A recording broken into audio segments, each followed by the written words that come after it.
Hey everyone, and welcome to the Early Retirement Strategy Planning Masterclass. And I'm so excited that you're here because in this training, you're going to learn how do you create a strategy and a plan so that you can retire early. Now, let's get started. Here is what you're going to learn today. So overall, you're going to get a plan on how to move towards early retirement. Here are the main topics. First, we're going to talk about early retirement and compare it to regular retirement. And then I'm going to share with you the 5 phases to a successful early retirement. And then you're going to learn about the 15 questions that will help you assess your readiness and help you identify the next steps needed so that you can prepare properly. And you're going to be able to create a plan that you will be confident in terms of execution, and you're also going to be given several examples throughout this training of early retirement. With that said, let us begin. I hope you have your notebooks ready, and I hope that you're ready to learn in a quiet place. With that said, let's get started. What is regular retirement? So here is the normal phase for regular retirement. You work, then you save and invest, and you prepare your retirement fund. And then when you're 65 or 60, 65 or 70, you retire. And then whatever savings you have left, whatever retirement fund you have, you budget it and you try to make it last till the end of your days.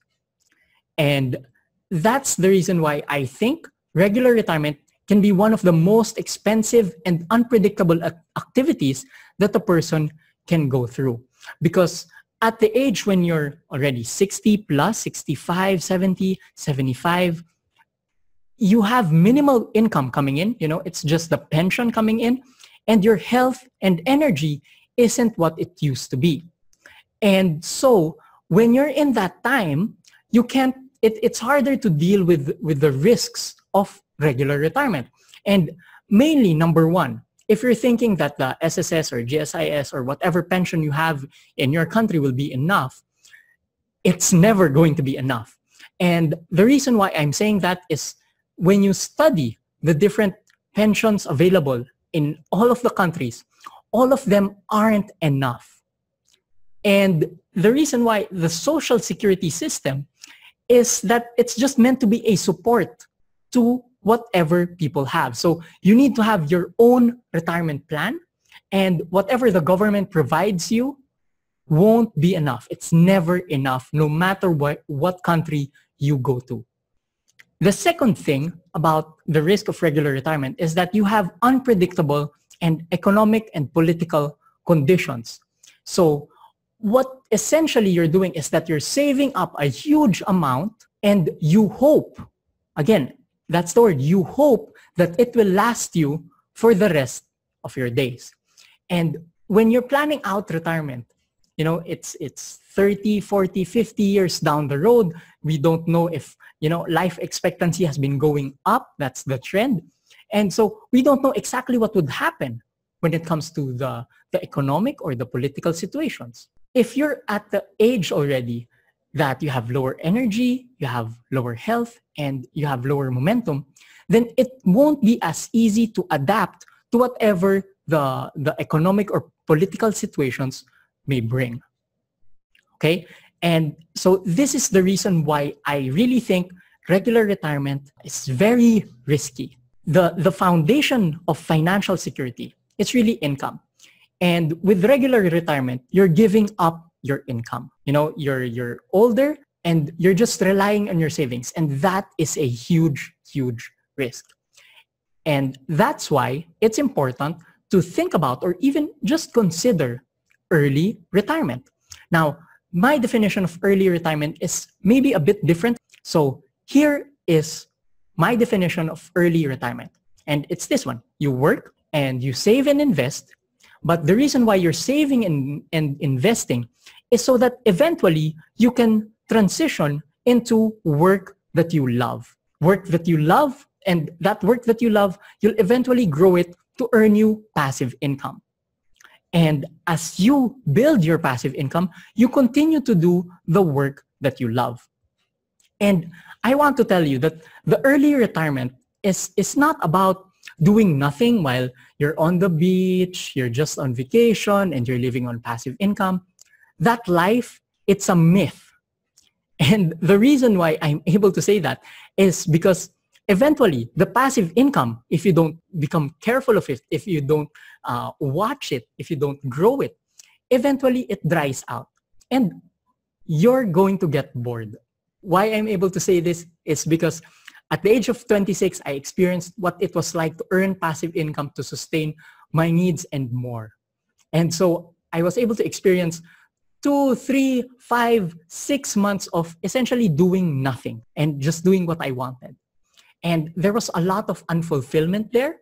And it was even harder to get back on track because you lose the momentum of not giving, of not working, of not contributing, of not adding value to society.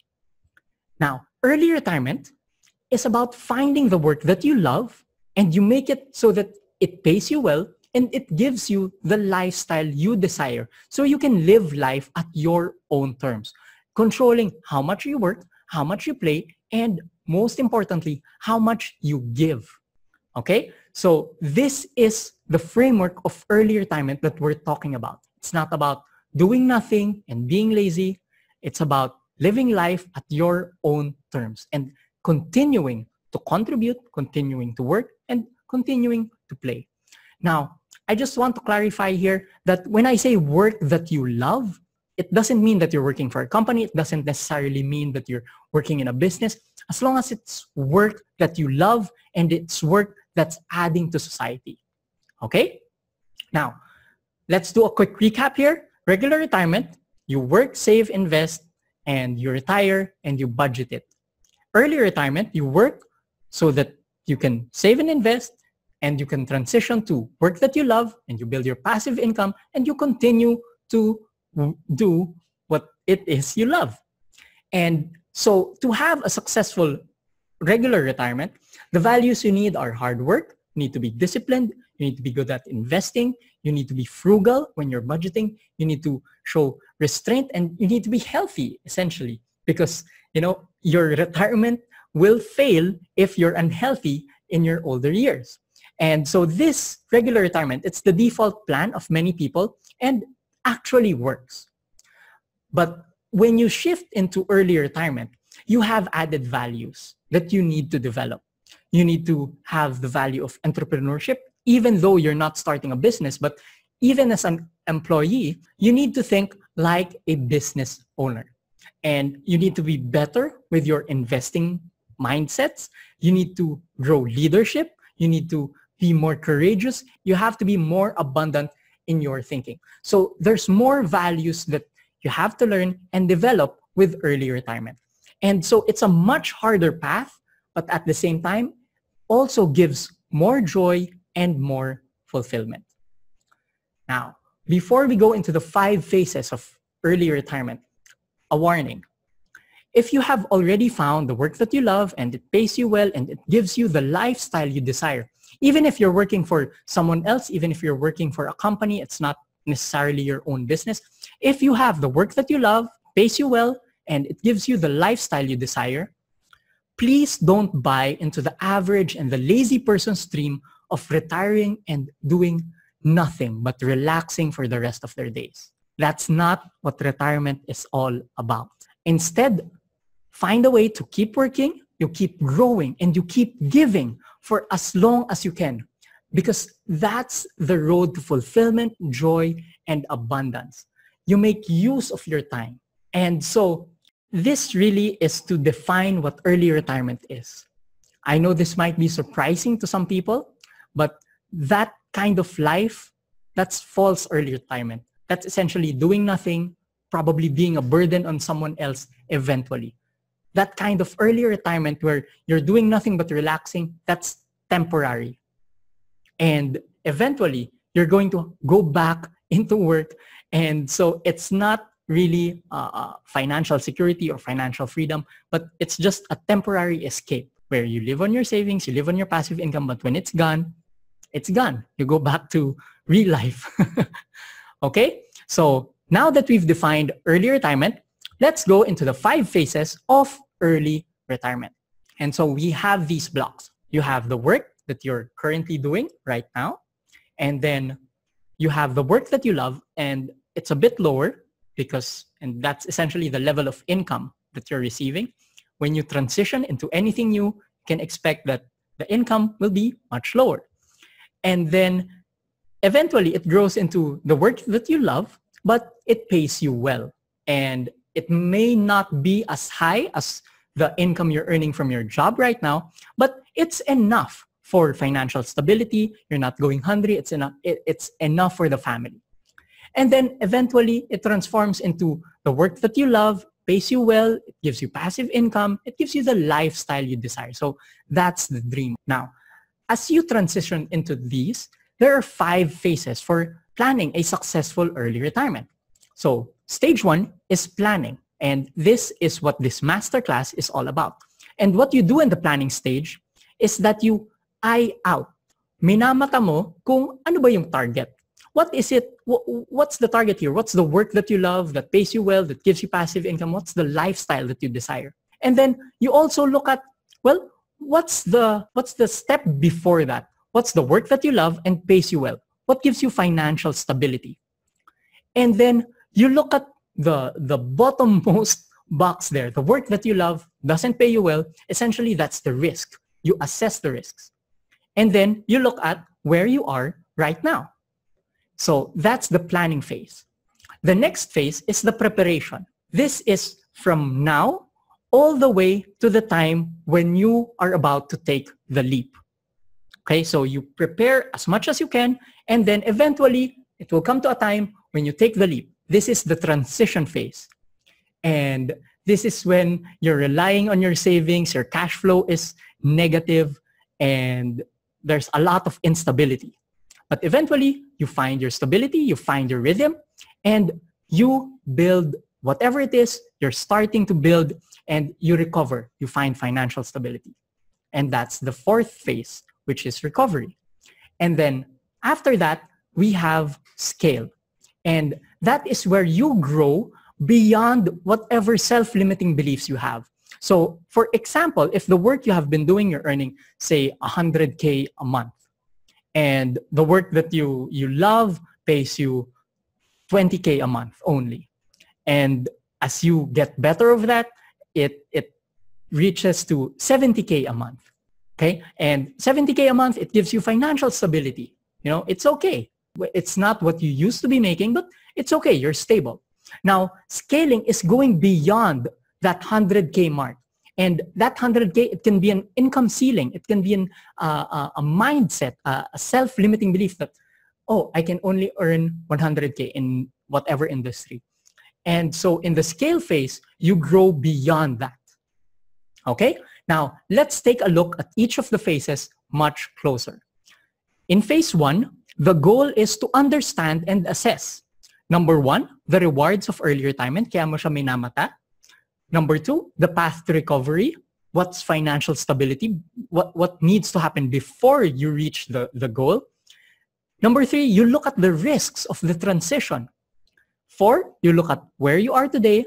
And when you know all this, it will enable you to understand what you need to prepare for. And again, this entire masterclass is all about the planning phase. Phase 2 is the preparation. The goal here is you minimize your risks for the transition.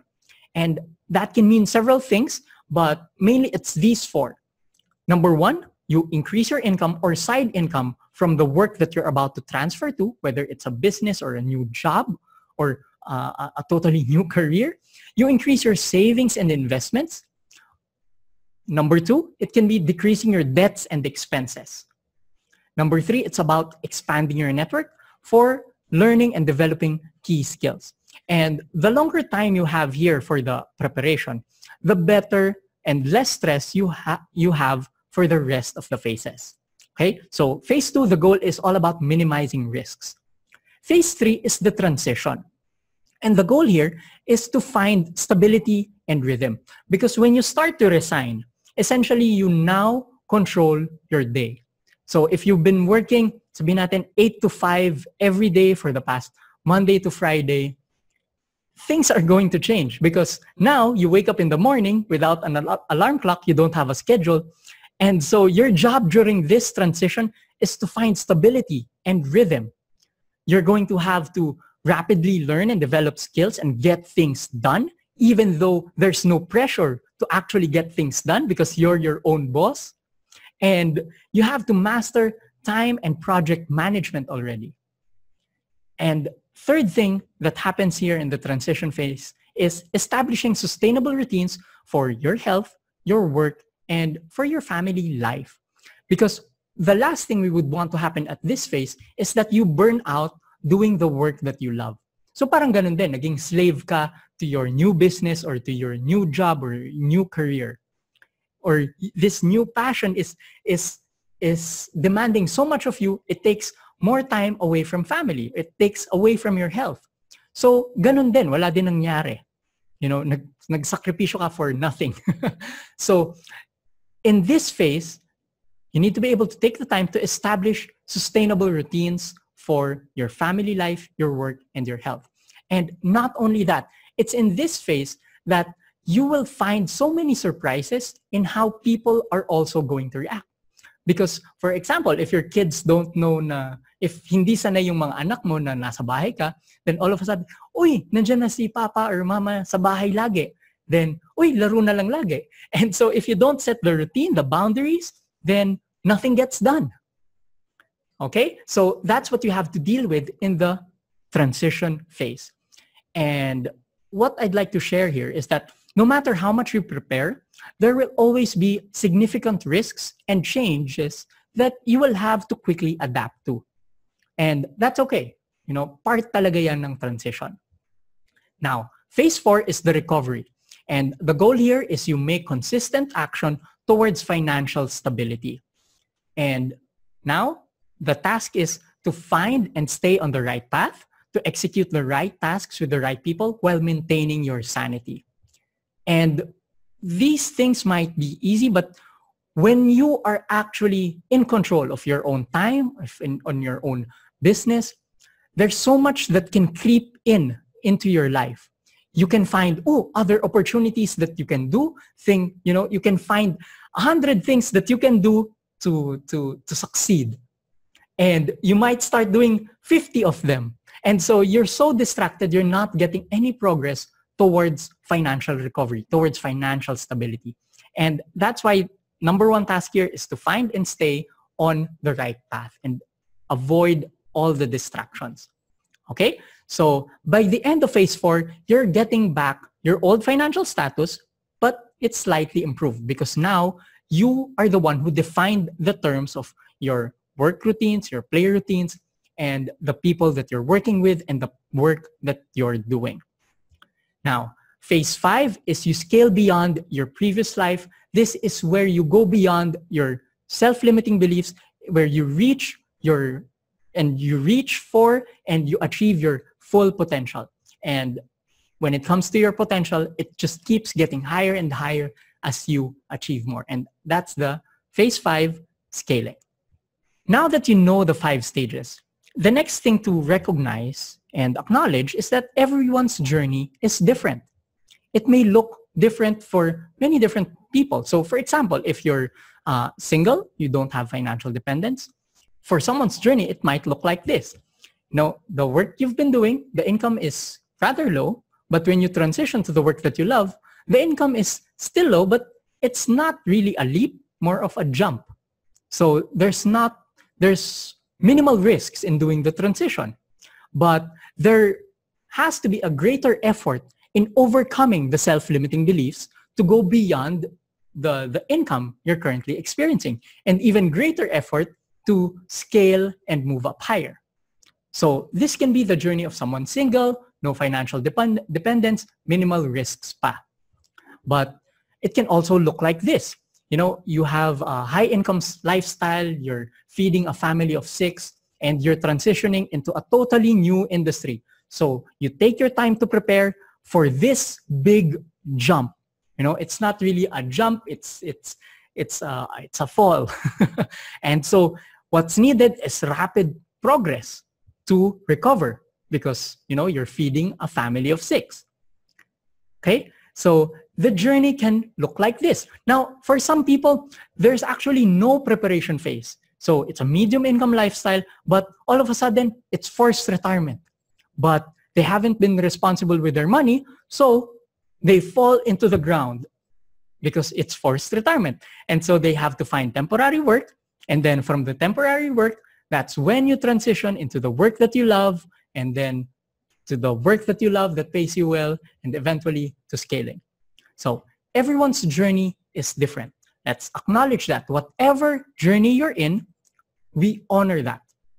And the way to look at now, to create your unique and custom plan, is that we have 15 questions that will assess your readiness and give you clarity on the path ahead. What is it going to look like specifically for you? And when you answer these questions, it will reveal to you the actions you need to be focusing on. So if you haven't been taking down notes, then this is the time to ready your notebook. And what you do is, as each question is presented, you copy the question and you take down notes on what that question really means. And you don't have to answer on the spot. You can actually answer later. What's important is you take down the questions and notes now. Okay? With that said, let's get started with question number 1. The first set of questions deal with the reward. And planning, we're in the planning stage. So minamata natin, what is the reward? And here's question number 1. If success was 100% guaranteed, what is the future that you are envisioning for yourself, your family, and for your work? Okay? One thing that I have to mention here is that whenever I ask this to people, a common thing that they answer, okay yan kasi hawak ko na yung oras ko. And if you're finding yourself answering that, giving quick answers like, I'd have financial freedom, I'd own my own time, let's try to go deeper. I mean, what would your days look like? Ngayon na hawak mo na yung oras mo, what would you do with your time? What would you be doing on a Monday? What would your family be doing on a Monday? What is the type of work you're doing? Who are the clients that you're dealing with? How long are you working each day? Where are you having lunch? And if you can get clear on that level of specificity, then you know exactly what it is you're fighting for, the kind of life that you're fighting for. Don't leave your answer to just saying, financial freedom. Hawak ko na yung oras ko. Wala na akong utang. Wala na akong worry. Wala na akong stress. But yes, I know. But what does that look like? You envision it. You picture it in your mind. So that's question number 1. The next question is, do you know of any mentors living that kind of life? And the reason we ask that question is really to boil down if the dream is realistic or is it based on false expectations. Now, what do I mean by that? So, for example, a lot of people who study real estate, and we're not going to go deep on real estate, but this is just an example, okay? So, a lot of people who start out in real estate, they believe the dream of, having passive income, bibili ka ng condo, may property, and then paparentan mo siya, and then you pay the amortization with the monthly rent that you earn, and you're relaxing, you're doing whatever it is that you want, and you're living on passive income from your rental incomes. Okay? And one of the things na madalas mini-mention dyan is, you borrow money, you get good debt so that you can buy the condo, no money down. So it's a fantasy. Now, what is reality? The reality is to become successful in real estate investing. So in real estate seminars, you have the ratio, which is the 100:3:1. Meaning, you look at 100 properties, you filter them and make an offer on just 3, and you just buy 1. Many people have the false fantasy that to get into real estate investing, they just have to look into a property and kung tingin nilang maganda, they buy that property. That's it. And that's really the wrong approach. The realistic approach is that you look at 100 properties, you just pick the best ones, you offer 3, and you just buy one. So the level of work versus the reward is realistic. And that's what we're going for here. And that's the importance of having a mentor here. Do you know of any mentors living that kind of life? And more importantly, what was the work that they had to do? Are your goals, are your expectations of both the dream and the work required realistic? Okay, so that's question number 2. Question number 3 is, what is the cost if you don't reach for a successful early retirement? What are the financial costs? What are the physical costs? What are the emotional costs or the social costs? How would it impact your family? How would it impact your health? How would it impact your finances? What's happening there? And we ask this question to give you the sort of the necessity. Bakit importante ang early retirement for you? And the clearer you are with question number 1, you'll know that the easier it is to answer this question. What's the cost if you don't give, or if you're unable to give that kind of life for yourself and for your family and for the other people depending on you? Okay, now let me share with you some of my answers here when I was 24. So at a young age, I had a dream of working from anywhere, to have a purely online business. I wanted to have location and financial freedom. And the reason for that is I had this idea that love is a choice. And I know this kinds of medyo cheesy, but the kind of love that I wanted to give to my family was that I was always there. I was always there, available to them. And so that's why financial freedom was important to me at a young age. Actually, it's not just financial freedom, but location freedom, that wherever they go, I'm there. And the second reason why I wanted to have a purely online business was because I wanted to impact thousands of Filipinos, to teach to thousands and not hundreds. Because at that time, when I was 25, I was still working as a teacher in UP. And the class size was about 30 students to 50 students, and so on and so forth. But I wanted to have a much bigger impact. And so that was the dream. Now, for the mentors here, at a young age, I learned from Robert Kiyosaki. Then I learned of Bo Sanchez and what he's doing. And then Jomar Hilario, who's an internet marketer. And then Andy Jenkins, who's an international internet marketer. And then Brendan Burchard. And so I was seeing these people doing what I was wanting to do. And so nakikita ko both the realities of their life. Oh, they have this product. They're selling this product. And the way they're selling it is through this manner. And so it was a clear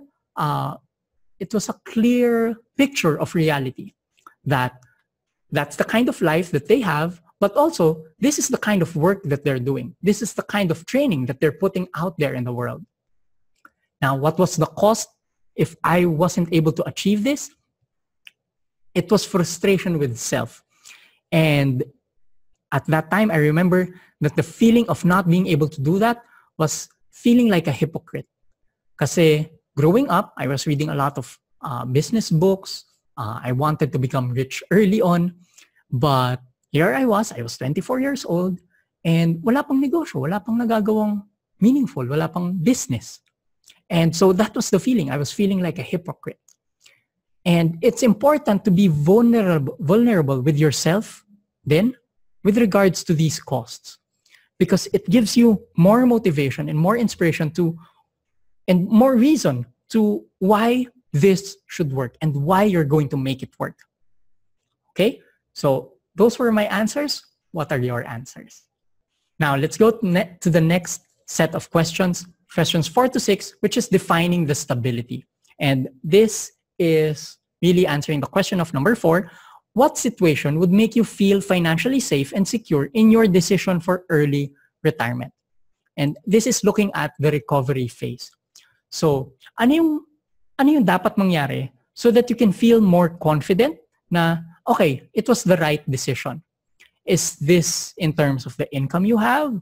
What kind of results would you need to get for you to be able to say na, okay na, we're stable, we're good, no one is going hungry? Okay? So that's number 4.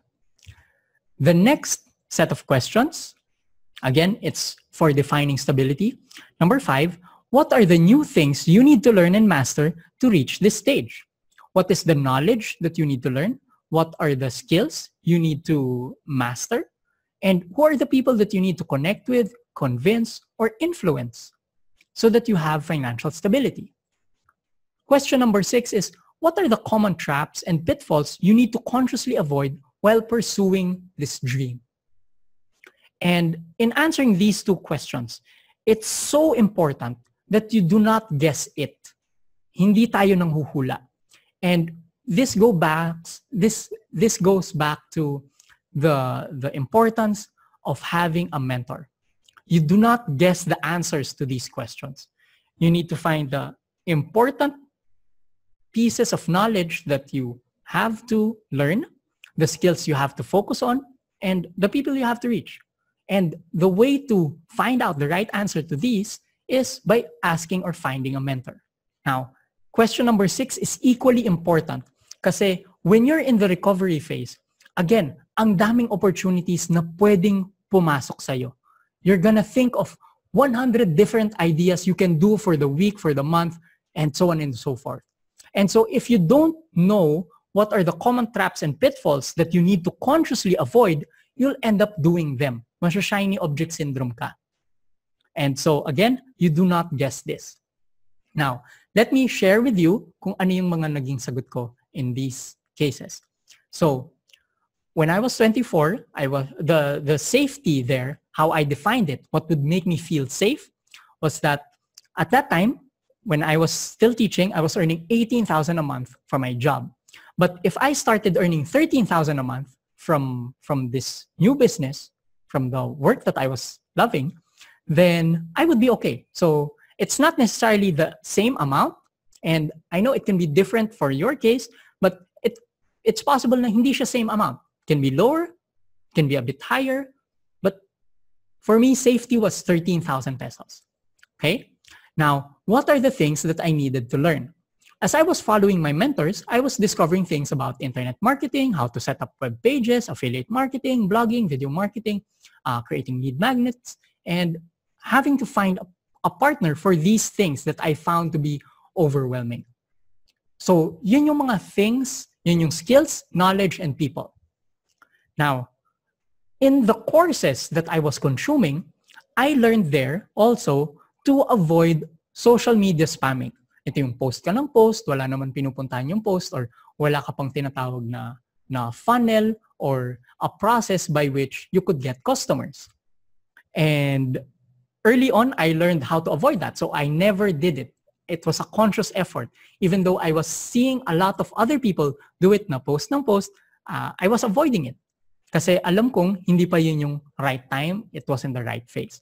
Now, I won't go deep into, online marketing and stuff, but essentially, for whatever it is that you're trying to do, there are also these same things. What are the things you need to learn? And what are the things you need to avoid? So another example here is yung business logo design. I was thinking initially na, importante yan kasi syempre, yan yung business mo, yan yung brand mo. But at the end of the day, sabi nung mentor na, hindi pala yan importante. Huwag mo munang gawin yan. Focus on different things.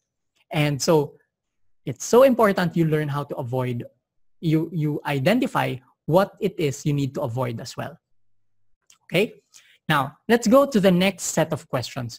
And these are the questions for understanding the transition that you're about to go through. And so here, we now seek to understand the risks. Question number 7 is, what would happen if you resigned now?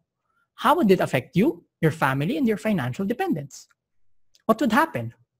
And try to answer this with the same level of clarity that you have with your dream. So, if you succeeded 100%, you're living the life, ito naman, what would happen right now if biglang nawala ng income? What would that look like? What would your days look like? What would your finances look like? And you try to picture it out. And I know it might be hard and I know it might be scary, but we need to face this risk. It's not necessarily na yan yung mangyayari or yan yung gugustuhin mong mangyari, but it's just to understand what are the risks. And so we do that for the eventuality that we can minimize these risks. Now, the next question here is, how much time would you have left to make things work before people go hungry, desperate, and crazy? And one way to answer this is if you review your financial status. So, for example, if you are living on 40,000 pesos a month and your savings is 400,000 pesos. So, a simple way to compute that is 400K divided by your monthly expenses, 40K, then it means you have 10 months to figure things out before people go hungry. Okay? So that's how you answer number 8. How much time would you have left to make things work before people go hungry, desperate, or crazy? Now, computing that is a bit harder if you're dealing with health reasons or some other risk that's not financial, or if it's a contract ending or things like that, then that would be the time limit, diba? But still, we answer, how much time would you have left to figure things out during this transition phase? The next question, what would be the absolute worst case scenario? So this is different from question 7, what would happen if you resign now? What's the worst case scenario? Ano yung pinakamalalang mangyari? And I know, again, this is a scary answer to think about, but it's required so that you understand the risks.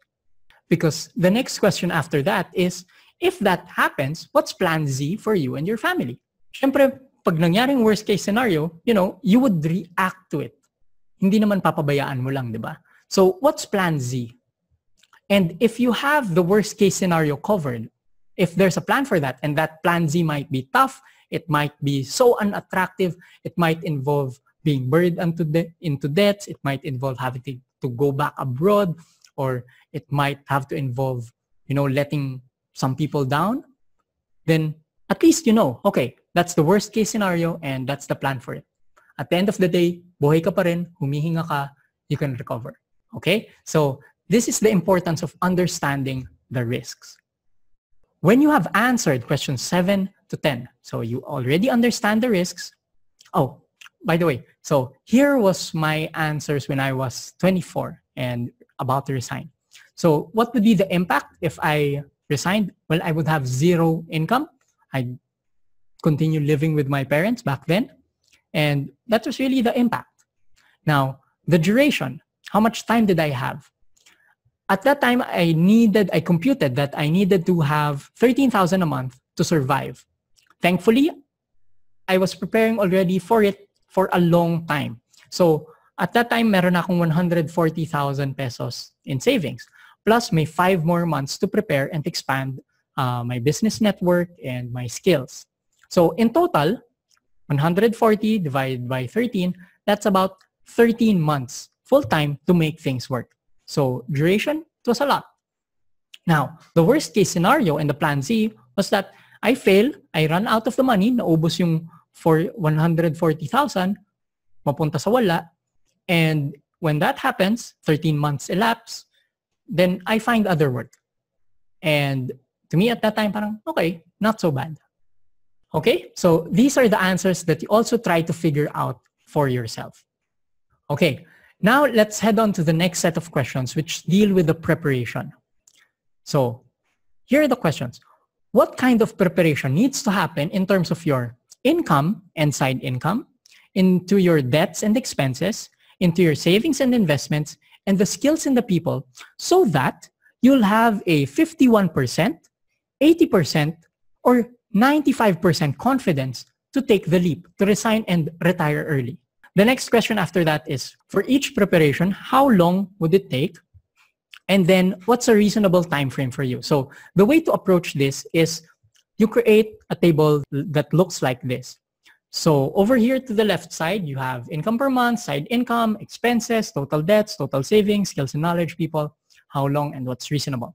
And then, so in each column, you now put your situation now, on the leftmost side, and then followed by the column for 51% confidence, then 80% confidence, and 95% confidence.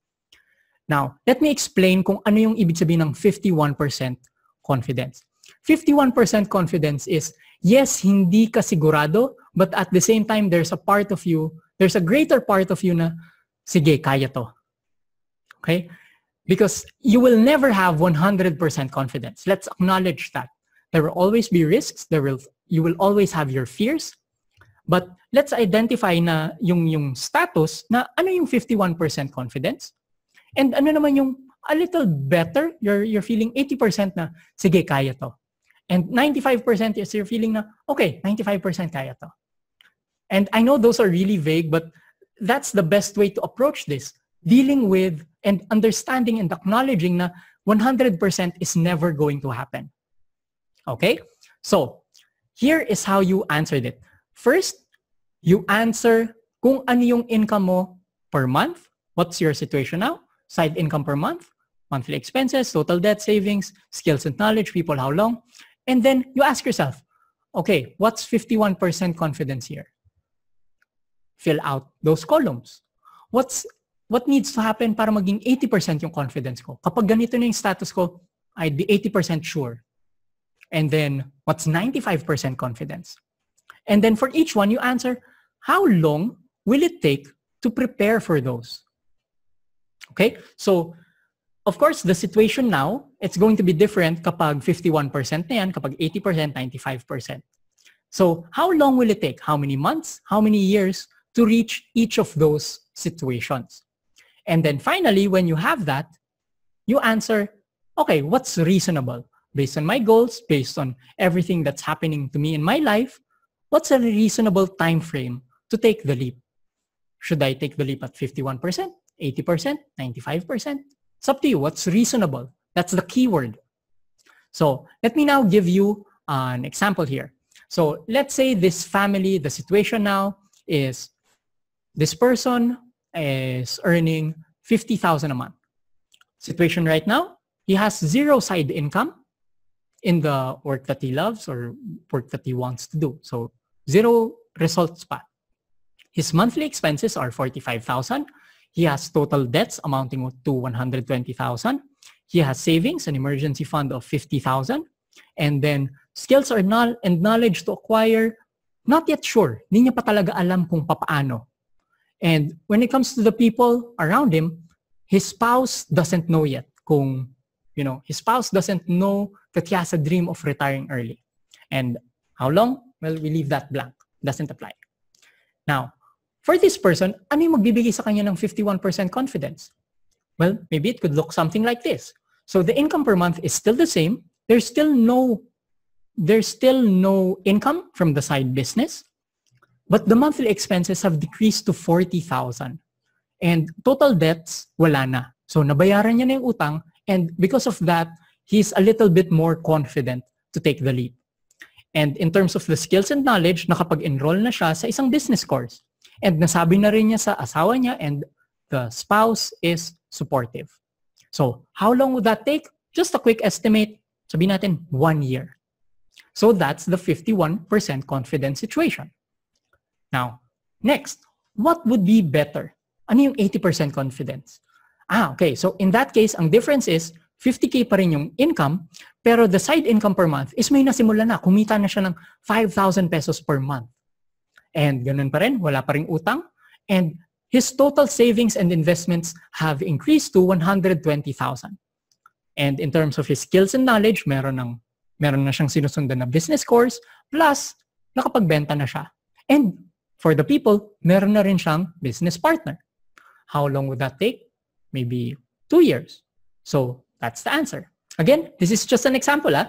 Now, 95% confidence. Ano kaya itsura niyan? Magiging super sure na ako, 95% sure kapag ito yung situation. Kumikita na ng 50,000, again, from my current job, and then on top of that, meron pang side income per month na 30,000 pesos already. Monthly expenses, 40K pa rin, and yung total na naipon ay 240,000 na. And with that 240,000, I could live for 6 months na during this transition phase na maganda. Okay? So, dito, sa skills and knowledge, may business course na siyang sinusunod, may regular sales na siya, and may 1 employee na siya with his partner. And how long is that going to take? 3 years.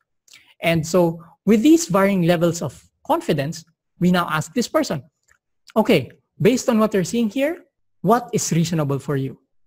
And again, this is just an example. So let's say he says 2 years na meron ng business course, wala ng utang, meron ng first sale, may business partner na. That would be the end of the preparation phase. Kapag in-identify mo na, okay, I'm okay at 80% confidence. That seems reasonable for me. Then go. That will mark the end of the preparation phase. No need to go for 95% confidence if you yourself are happy with the reasonable na, okay, 80% pwede na. And some people, they might be even more willing to take the risks kasi mas mababa yung risk na kahit 51% confidence, sige, go. Okay? What's important is you understand where you are. You assess where you are and what would work for you. Where are you comfortable with? Okay? So let me now share with you my answers when I was 24. So at that time, I already shared I was teaching in UP, earning 18K a month. Wala pang kinikita from the side income. My monthly expenses was about 13,000 pesos.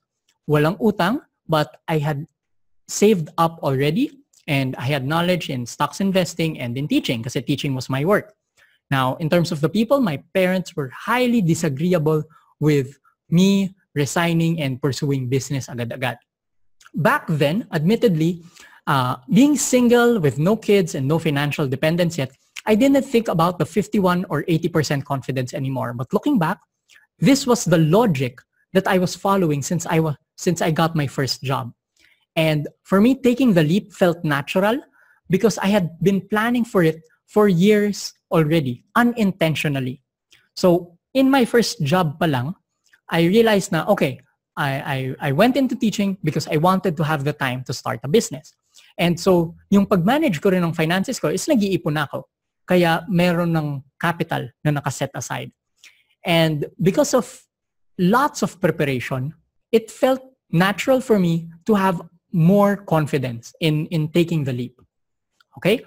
So, my 95% confidence was actually horrible. If you look at it now, na zero income, yung side income per month pa lang was just 500 pesos, meaning I was going for it even though na konti pa lang talaga yung kinikita and my monthly expenses was 13K and my total savings and investments would be at around 20K. And I had an online marketing course to follow and the business partner na nag-okay na. Okay, so how long would that take? At the time when I made this decision, I had 6 months to prepare. And for me, what was reasonable back then was the same thing. Na as when the school year ended, dun na. That was the end of it. So I decided ng November 2011 and I would resign ng May 2012. Okay, so this was my situation. And I'd like to share with you here just a snippet to give you a bit on the logic on what was happening back there. So, since my parents were disagreeable, ayaw nila yung decision, hindi nila sinusupport yung decision na mag-resign ako and itigil ko yung pag-pursue ng master's degree ko. And so, I wrote them a letter. And it was a 7-page letter. And I want to read to you the part on, what was going on in my mind back then. And so, ito yung part of the letter na sinulat ko sa kanila na, okay, so I plan on resigning at the end of May 2012. This will give me 5 months to save up money from teaching and consulting. So I gave this letter to them near Christmas. Okay, so this will also allow me to focus on building my network and other consulting projects after I resign. My estimated living expenses after resignation are 13K a month. This means that to survive for 6 months, assuming no income sources, I need to be able to save up 78,000. I'm happy to say that I already have 140K plus in savings. That's more than enough to live and still buy you birthday and Christmas gifts. So this was the letter I wrote to them, and even though I gave them this letter, disagreeable pa rin sila, but I had already made up my mind na, okay, I was doing this and here was the plan. Okay? Now, I know your situation is going to be different. And this is the way to assess it. Again, you build out this table in your notebook and you write your situation now. Then what's 51% confidence? How long would that take? 80%? How long?